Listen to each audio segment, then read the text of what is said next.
Hi friends, कशा आहात सर्व? मजेत आहात ना? मजेतच असायला हवं. चला चला आज आपण खूपच हेल्दी अशी रेसिपी पाहणार आहोत, आलेपाक गोळी. त्यासाठी बघा मी 250 ग्राम हळद घेतली आहे, ओली हळद, आणि 250 ग्राम आलं घेतलं आहे. आलं घेताना कोवळं आलं घ्यायचं. आलं बघा असं आहे आणि हळद बघा आतून पिवळी दिसते आहे. अशा प्रकारे त्याचं जे छान अशी मी धुवून घेतली, कारण त्याला मातीमध्ये ती उगवलेली असते, त्यामुळे माती भरपूर असते.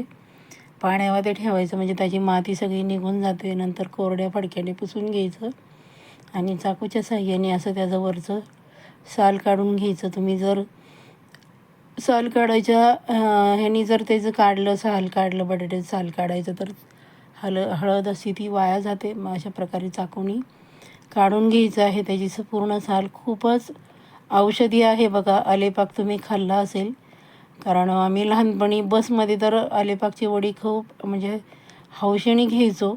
आणि महत्त्वाचं म्हणजे सर्दी, खोकला, कफ ह्याच्यावर अगदी रामबाण उपाय आहे. ती फक्त आल्याची वडी असते, पण आज म्हटलं हळद घालून करूया.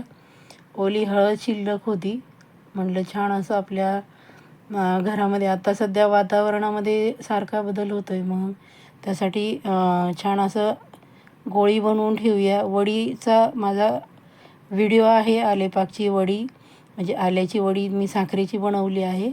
ही बघा आंबे हळद आहे. जी हळद असते ती पांढरी असते आणि आंबे हळद आहे ती अशी बघा थोडीशी पांढरट कलर असतो त्याचा. ही तर खूप औषधी आहे. तुम्हाला जर मिळाली तर अवश्य त्याचा वापर करा आणि अशा प्रकारे आलेपाकची गोळी बनवून ठेवा. अजिबात खराब होत नाही. आणि जेव्हा तुम्हाला वाटेल आपल्याला कफ झाला आहे, सर्दी खोकला झाला आहे, तेव्हा तोंडामध्ये गोळी टाकायची आणि हळूहळू चोखायची ती. अशा प्रकारे बघा आपण त्याचं साल काढून घेत आहोत. ही आंबे हळद आहे, ती पण खूप औषधी असते. त्वचेच्या विकारांसाठी पण खूप औषधी असते आणि सर्वच आजारांवर औषधी आहे आंबे हळद आणि हळद पण. कारण हळद आपल्या त्वचेसाठी पण उपयोगी आहे. आपण जेवणामध्ये तर वापरतो. ही बघा मी तोडून दाखवते. ही हळद आहे आणि ही बघा आंबे हळद आहे. आतून बघा पांढरी दिसते आहे. अशा प्रकारे मी सर्व साली काढून घेतल्या आहेत, हळदीच्या आणि आल्याच्या पण. आणि आपण असे बघा तुकडे करून घ्यायचे आहेत, पीसेस करायचे आहेत, म्हणजे आपल्याला मिक्सरमध्ये बारीक करायला एकदम सोपं जाईल.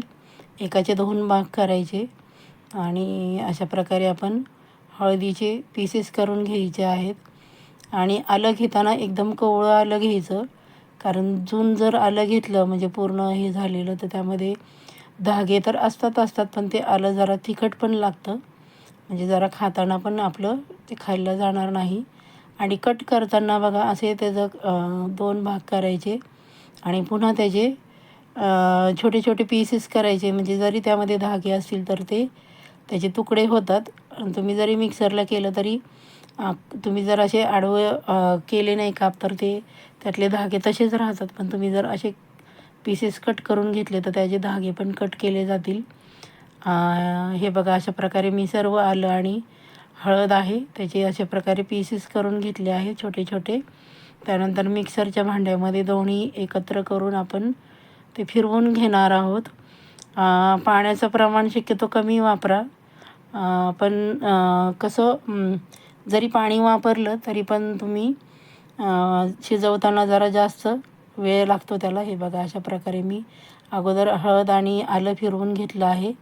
त्यानंतर मी गूळ घेतला आहे. गूळ मी 300 ग्राम घेतला आहे. बघा, गूळ तुम्ही तुमच्या आवडीप्रमाणे घेऊ शकता.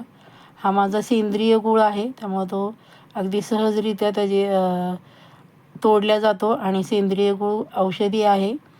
त्याचा वापर नेहमी तुमच्या घरामध्ये करायचा. त्यामध्येच आपण गूळ घालून फिरवून घेणार आहोत. बघा, म्हणजे वेगळा त्याचा पाक बनवायची आवश्यकता नाही. हे बघा अशा प्रकारे खूप असं बारीक झालं आहे बघा, लोण्याप्रमाणे. आणि नंतर आपण पॅनमध्ये ते सर्व ट्रान्सफर करून घेतलं आहे. शक्यतो जाड बुडाचं भांडं घ्यायचं. तुमच्याकडे जर पॅन नसेल तर तुम्ही जाड बुडाचं स्टीलचं भांडं घ्या. जर्मलच्या भांड्याचा, हँडलूमच्या भांड्याचा वापर करू नका हे बनवताना. छान असं आपण मोठ्या गॅसवर परतून घ्यायचं आहे. कारण मी थोडंसं सुरुवातीला पाणी घातलं होतं हळद बारीक करताना, पूर्ण बारीक होण्यासाठी, कारण थोडंसं जाडसर दिसत होतं. आणि बारीक करताना नेहमी छोट्या भांड्याचा वापर करायचा, म्हणजे पटकन बारीक होतं साहित्य आहे ते. हे बघा, हळद अशी छान अशी फिरवून घ्यायची. आपण जेवढं ती परतून घेऊ तेवढं तुमचं त्याचं जास्त दिवस टिकतं. त्यानंतर मी तूप घालून घेतलं आहे, म्हणजे आपल्याला बाधणार पण नाही आणि जी गोळी आहे तिला छान अशी शाईनी येईल. बघा, अशा प्रकारे हलवून घ्यायचं, म्हणजे खाली चिकटणार पण नाही. बघू शकता बऱ्यापैकी आपलं कोरडं होत आलं आहे. आणि बघा तुम्ही किती छान त्याला तुपामुळे शाईन आलं आहे बघा. आणि त्यानंतर आपण त्यामध्ये मिरेपूड घालणार आहोत, कारण आपण आलं आणि हळद आहे, त्यामुळं मिरेपूडनी त्याचं आपलं पचन छान होतं, म्हणजे हळदीचं आणि आल्याचं, कारण उष्ण आहे दोन्ही पण. त्यामुळं शक्यतो आलेपाक बनवताना किंवा गोळी बनवताना आलेपाकची त्यामध्ये थोडंसं मिरेपूड वापरा, ती पण खूप आरोग्यासाठी उपयोगी आहे. हे बघा, पूर्ण असं कोरडं झालं आहे आणि कढईला ते पूर्ण सुटत आहे बघा, अगदी चिकटून बसत नाही. म्हणजे आपलं जे मिश्रण आहे ते बऱ्यापैकी कोरडं झालं आहे. अशा प्रकारे कंटिन्यू हलवायचं. थंड झाल्यानंतर बघू शकता आपण, अशा प्रकारे मी गोळा करून घेतला आहे.